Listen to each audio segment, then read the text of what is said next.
যেমন আমার ভাগে 10টা বাড়ি পড়ছে, 100 ভোট আমার ভাগে বা 200 ভোট আমার ভাগে, আমার 24 ঘন্টা সাধনা থাকবে এই 200 ভোট কীভাবে কালেকশন করা যায়, কীভাবে আনা যায়। বাস লাগো তো লাগো, হাতে ধরি পাও ধরি। বিশ্বাস করেন আমার মেজাজ কি জানেন? আমার মেজাজ কি জানেন? যদি কোনো গরিব ঠেলাওয়ালা মেতরও বলে আমার পাও ধরলে আমি হাত পাকায় ভোট দেবো, আমি সবার সামনে তার পাও ধরতে পারি। আপনি বিশ্বাস করেন আমার মনে এরকম, বিশ্বাস করেন। যদি একজন ঋষি কামার মজদুর মেতর আমাকে বলে যে আপনি যদি সবাই সামনে পাও ধরতে পারেন তো আমি হাত পাকায় ভোট দেবো, আমি সবাই সামনে তার পাও ধরতে রাজি আছি। কারণ আমি কাজ করি দিনের জন্য, কাজ দিনের জন্য। ইসলামের পক্ষে একটা ভোট আনা মানে দিনকে শক্তিশালী করা, নাকি ভুল বললাম ভাই? দিনকে শক্তিশালী করা। আমরা আগামীতে এক ভোট যুদ্ধে অবতীর্ণ হতে যাচ্ছি। এটা যুদ্ধ, মারাত্মক যুদ্ধ।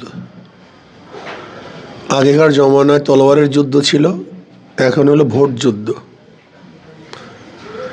মাঠের মধ্যে আপনার প্রতিপক্ষ নামবে,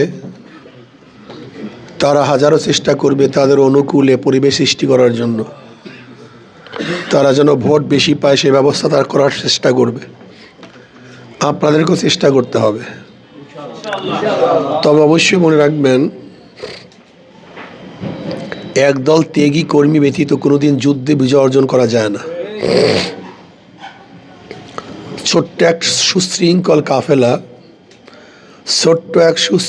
কাফেলা বহুত বড় বাহিনীর বিরুদ্ধে বিজয় অর্জন করতে পারে, আর বিশৃঙ্খল বড় একটা কাফেলাও ছোট্ট একটা কাফেলার সাথে বিজয় অর্জন করতে পারে না।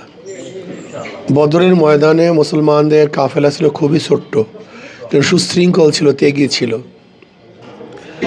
আর কাফেরদের পক্ষে বিশাল বাহিনী ছিল, কিন্তু মুসলমানদের সাথে পারে নাই, পরাজিত হয়েছে।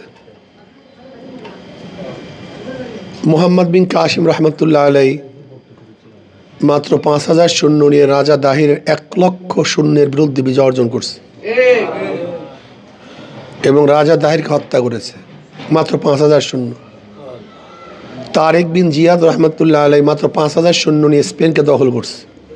এরা সুশৃঙ্খল ছিল। সুলতান মাহমুদ গজনবী রহমতুল্লাহ আলাই মাত্র 17 জন সৈন্য নিয়ে দিল্লি দখল করেছে।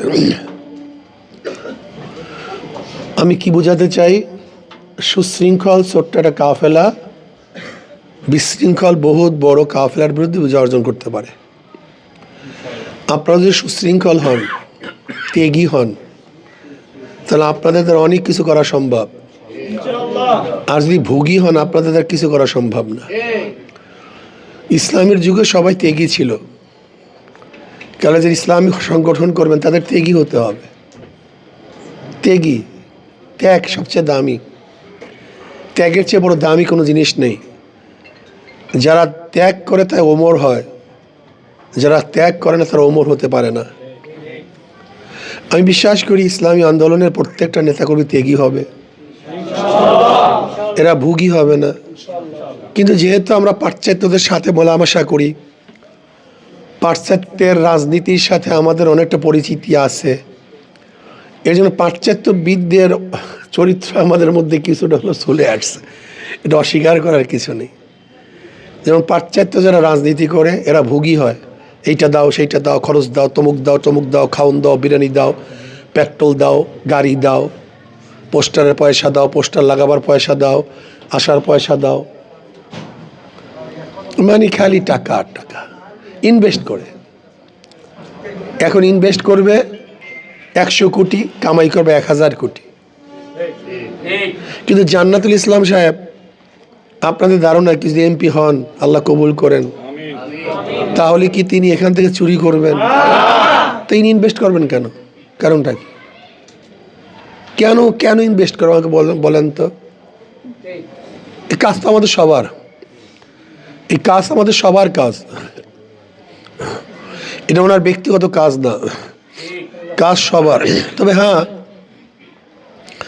সাধ্য অনুযায়ী আমরা ব্যয় করবো, সাধ্য অনুযায়ী। জান্নাত সাহেব তার সাধ্য অনুযায়ী ব্যয় করবে, আমি গরিব মানুষ, আমি আমার সাধ্য অনুযায়ী, আমি রিক্সাওয়ালা, আমি আমার সাধ্য অনুযায়ী, আমি আমার ঠেলাওয়ালা, আমি আমার সাধ্য অনুযায়ী, কিন্তু সাধ্য অনুযায়ী খরচ করতে হবে। ওয়াইদুল্লাহুম মাস্তাতাতু মিন কুওয়া ওয়া মিন রিবাতিল খাইল তুরহিবুনা আদুওয়াল্লাহি ওয়া আদুওয়াকুম। সাধ্য অনুযায়ী, নাকি ভাই? সাধ্য অনুযায়ী, মাস্তাতাতু মিন কুওয়া, আমার শক্তি অনুযায়ী, আমার সাধ্য অনুযায়ী আমাকে কাজ করতে হবে। বুঝাতে পারিনি? সাধ্য অনুযায়ী। আমি গরিব মানুষ, আমি গরিব হলো তো ভুকা না, আমি গরিব হলো চা পান করি, ব্যাপারটা এরকম না। আমি গরিব হলো পান খাই না, এরকম না। আমি গরিব হলো নাস্তা করি না, এরকম না। আমি গরিব হলো আমার স্ত্রী পরিবারের জন্য খরচ করি না, ব্যাপারটা এরকম না। একটা অংশ দিনের পথে খরচ করে, সমস্যা কি? আমি ডেলি এত কাপ চা খাই, আজকে 1 কাপ কম খাইলাম, 2 কাপ কম চা না খাইলি বা কি হবে? এ সহজ ব্যাপার, কিন্তু মনের দরকার। আমার টাকা নাই, একটু শ্রম দেই, কি রে ভাই, সমস্যা কি? আমি আজকে 8 ঘন্টা কাজ করছি, আমি 4 ঘন্টা দিনের কাজ করি, 8 ঘন্টায় পয়সা পাইছি, আর 4 ঘন্টা সওয়াব পাবো। এতটুকু মেজাজ আসবে না কেন? 8 ঘন্টা কি পাইছি ভাই? টাকা পাইছি, আর 4 ঘন্টায় ন্যাক পাবো, বাস এতটুকু মেজাজ আনেন। আমি 4 ঘন্টা সময় ন্যাকের জন্য করি, 8 ঘন্টা পেটের জন্য করছি, 12 ঘন্টা পেটের জন্য করছি, 3 ঘন্টা একটু দিনের জন্য করি। সময়কে বন্টন করি, সময়কে ভাগ করি। যদি সময়কে ভাগ করতে পারেন, আপনার মধ্যে ক্লান্তি আসবে না, আপনি হয়রান হবেন না, পেরেশান হবেন না, আমাকে থমকে যাবেন না। যখন আপনার মধ্যে জজবা আসবে, এটা আমার কাজ, এই কাজটা অন্য কাউর না। আজকে মসজিদে নামাজ পড়ছি, মাদ্রাসার মসজিদে, এখানে ইমামতি করার বহুত লোক আছে, কিন্তু সবাই কি একসাথে ইমামতি করতে পারবে? একজনকে আমাদের সামনে দিতে হবে। আমরা সবাই ইক্তেদা করছি। ক্যান্ডিডেট হওয়ার মতো অনেক যোগ্য লোক আছে, সবাই কি ক্যান্ডিডেট হতে পারবে? আমাদের মধ্য থেকে জান্নাতুল ইসলামকে ক্যান্ডিডেট নির্ধারণ করছে, কিন্তু কাজটা আমার, এই কাজটা আমার, অন্য কারণ না। যখন কাজটাকে নিজের মনে করবেন, তখন আপনি স্পৃহা যত বাড়বে। যদি অন্যের কর মনে করেন, বাড়বে না ভাই। যতক্ষণ ধাক্কাবো সামনে, যতক্ষণ ধাক্কাবো ওখানে ব্রেক। আর যখন নিজের স্পৃহায় চলবেন, নিজের জরুরাতে, নিজের প্রয়োজনে, তখন আপনাকে কেউ থামাতে পারবে না। এর জন্য এই কর্মী এখানে যারা আছেন, আমরা দৃঢ় প্রত্যয় গ্রহণ করি যে না, ইনশাল্লাহ বিজয় সিনিয়র আগার পর্যন্ত, বিজয় সিনিয়ে আনার আগ পর্যন্ত থামবো না, স্তব্ধ হব না, আমরা রুখে যাব না। ইনশাল্লাহ জোর কদমে আমাদের পা সামনে অগ্রসর হবে ইনশাল্লাহ। এটা ভাব নিয়ে আসেন মিয়া, যুদ্ধ তো। ও জাহিদু ফিল্লাহি হাক্কা জিহাদি, যুদ্ধ করো যুদ্ধ করার মতো, সাধনা করো সাধনা করার মতো, চেষ্টা করো চেষ্টা করার মতো। ও জাহিদু ফিল্লাহি হাক্কা জিহাদি, সাধনা করার মতো চেষ্টা করতে থাকো, করার মতো করো। আসায়ু মিন্নি ওয়াল ইতমামু মিনাল্লাহ, আমাদের থেকে চেষ্টা পূর্ণতা ঘটাবেন কে? আর আমাদের হার বলতে কিছু নেই। ইসলামের মধ্যে হারার কোনো সাবজেক্ট নাই, মল্লে শহীদ বাজলে গাজী। আমরা যতক্ষণ সময় দেব, নগদ আল্লাহ পাক নেক লিখতে থাকবে, নগদ। কোনো বাকি ঝুঁকির কাজ আল্লাহর কাছে নেই, কোনো বাকি ঝুঁকি নেই, বাস সাথে সাথে নেক লিখবেন ফেরেশতারা। যতক্ষণ সময় দেন, এই মেজাজ মাথার মধ্যে আনতে হবে। এই মেজাজ নিয়ে সুশৃঙ্খলভাবে একে অপরের সাথে পরামর্শের ভিত্তিতে ভাগ ভাগ করে যদি আমরা কাজ করি, অবশ্যই ইনশাল্লাহ বিজয় আসবে। এর জন্য আমাদের চেষ্টা থাকবে, যেমন আমার ভাগে 10টা বাড়ি পড়ছে, 100 ভোট আমার ভাগে বা 200 ভোট আমার ভাগে, আমার 24 ঘন্টা সাধনা থাকবে এই 200 ভোট কীভাবে কালেকশন করা যায়, কীভাবে আনা যায়। বাস লাগো তো লাগো, হাতে ধরি পাও ধরি। বিশ্বাস করেন আমার মেজাজ কি জানেন? আমার মেজাজ কি জানেন? যদি কোনো গরিব ঠেলাওয়ালা মেতরও বলে আমার পাও ধরলে আমি হাত পাকায় ভোট দেবো, আমি সবার সামনে তার পাও ধরতে পারি। আপনি বিশ্বাস করেন, আমার মনে এরকম, বিশ্বাস করেন, যদি একজন ঋষি, কামার, মজদুর, মেতর আমাকে বলে যে আপনি যদি সবাই সামনে পাও ধরতে পারেন তাহলে হাত পাখায় ভোট দেব, আমি সবাই সামনে তার পাও ধরতে রাজি আছি। কারণ আমি কাজ করি দিনের জন্য, এই কাজ দিনের জন্য। ইসলামের পক্ষে একটা ভোট আনা মানে দিনকে শক্তিশালী করা, নাকি ভুল বললাম ভাই? দিনকে শক্তিশালী করা। তা আমার কথা হয়েছে আপনার কেন ত্যাগ করবেন না? কেন? কারণটা কি?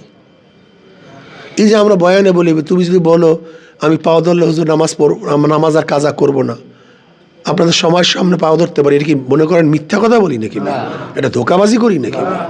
এটা অরিজিনাল। যদি কেউ বলে হুজুর আমি নামাজ পড়বো আমার পাও ধরলে, 100 বার পায়ে ধরতে রাজি আসছি, সমস্যা কি?